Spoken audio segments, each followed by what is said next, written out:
ಶರಣಗೌಡ ಕಂದಕೂರ್. ಮಾನ್ಯ ಅಧ್ಯಕ್ಷರೇ, ಈಗಾಗಲೇ ಪ್ರಶ್ನೆಗಳನ್ನ ಕೇಳಿ ಉತ್ತರ ಒದಗಿಸಲಾಗಿದೆ. ಇದ್ರ ಬಗ್ಗೆ ಸಂಪೂರ್ಣವಾಗಿ ಮಾಹಿತಿ ತಮಗ ಕೊಟ್ಟಾಗಿದೆ. ಉತ್ತರ ಸಮರ್ಪಕವಾಗಿಲ್ಲ. 3 ಸಲ ಅಧಿವೇಶನದಲ್ಲಿ ಅಧ್ಯಕ್ಷರೇ ಇದ್ರ ಬಗ್ಗೆ 3 ಸಲ ಕ್ಲಾರಿಫಿಕೇಶನ್ ಇಲ್ಲ. ಕಳೆದ ಸಲ ರಾತ್ರಿ 1 ಗಂಟೆವರೆಗೂ ಐತಿಹಾಸಿಕವಾಗಿ ತಾವು ಕಾಲಿಂಗ್ ಅಟೆನ್ಷನ್ ಮಾಡಿದ್ರಿ. 1 ಗಂಟೆಗೆ ರಾತ್ರಿ MC ಸುಧಾಕರ್ ಅವರು MB ಪಾಟೀಲ್ ಪರವಾಗಿ ಉತ್ತರ ಕೊಟ್ಟರು. 2 ಇಲ್ಲ 3 ದಿನದಾಗ ಕಡೇಚೂರು ಇಂಡಸ್ಟ್ರಿಯಲ್ ಏರಿಯಾದಾಗ ಸ್ಮೆಲ್ ಇಂದ ಏನ್ಪಂದ್ರೆ ಆ ಭಾಗದಾಗ ರೈತರಿಗೆ ಏನ್ಪತ್ರ ಅನಾನುಕೂಲ ಆಗಿದೆ. GTC ಕಾಲೇಜ್ದವ್ರು ಏನ್ಪಂದ್ರೆ ಇವತ್ತು ಕಾಲೇಜ್ ಮುಚ್ಚುತ್ತೀವಿ ಅಂತ ತಿಳ್ಕೊಂಡು ನಮಗೆ ಲೆಟರ್ ಕೊಟ್ಟಿದ್ದಾರೆ. ಪೊಲ್ಯೂಷನ್ ಬೋರ್ಡ್ ದವರು ರಿಪೋರ್ಟ್ ಕೊಟ್ಟಿದ್ದಾರೆ ಸರ್ಕಾರಕ್ಕೆ. ಇದರಿಂದ ಏನ್ಪಂದ್ರೆ ದುಷ್ಪರಿಣಾಮ ಬೀಳ್ತಾ ಇದೆ ಅಂತ ತಿಳ್ಕೊಂಡು 4 ತಿಂಗಳಾಯ್ತು ಸರ್ಕಾರ ಉತ್ತರ ಕೊಟ್ಟರು, ಇನ್ನೂ ಕ್ಲೋಸ್ ಮಾಡಿಲ್ಲ ಕಂಪನಿಗಳಂದ್ರೆ ನಾವೇನ್ ಉತ್ತರ ಕೊಡಬೇಕು?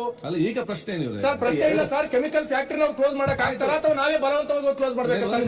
ಸರ್ಕಾರ ಉತ್ತರ ಕೇಳುವ ಅಧ್ಯಕ್ಷರೇ, ಸಚಿವರು ಕೂಡ ಇಲ್ಲ. ಅದನ್ನ ಅವ್ರ ಜೊತೆ ಕೂರಿಸ್ಬಿಟ್ಟು ಅದ್ ಏನ್ ತೀರ್ಮಾನ ಮತ್ತೆ ಹೋದ್ ಸತಿಗೆ ಅವ್ರು ಏನ್ ಮಾತು ಕೊಟ್ಟಿದ್ರು ಅದ್ ನೋಡ್ಕೊಂಡು ಇದು 3ನೇ ಸದನದಿಂದ 2-3 ಸದನ ಪ್ರಶ್ನೆ ಕೇಳ್ತಿದ್ದಾರೆ.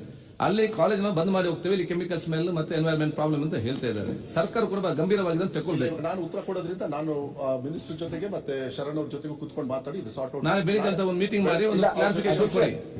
ನಾಳೆ ಮತ್ತೆ ಸಚಿವರು ಬಂದಾಗ ದಯಮಾಡಿ ಉತ್ತರ ಕೊಡ್ತಾರೆ. ಸರಿ ಹೋಗಲ್ಲ, ಯಾಕಂದ್ರೆ 2 ಸದನದಲ್ಲೂ ಬೇರೆ ಬೇರೆ ಸಚಿವರು ಉತ್ತರ ಕೊಟ್ಟು ಅದು ಸರಿ ಹೋಗಿಲ್ಲ. ಅದು ಅಲ್ಲಿ GTTDC ಕಾಲೇಜ್ ಎಲ್ಲ ಮುಚ್ಚಕ್ ಬಂದಿದೆ. ದಯಮಾಡಿ ಅದಕ್ಕೆ ನೀವು ನೆರವಾಗು. ಇದು ಬಹಳ ಸೀರಿಯಸ್ ಆಗಿ ಮಂಜು ಸರ್ ಯಾವಾಗ ನಾಳೆ ಮಂತ್ರಿ ಬಂದ ತಕ್ಷಣ ಉತ್ತರ ಕೊಡಿಸ್ತೇನೆ. ಅದ್ರ ಬಗ್ಗೆ ನೀವು ಒಂದಿಷ್ಟು ಕೂಡ ಅಶೋಕ್ ಕುಮಾರ್ ರೈ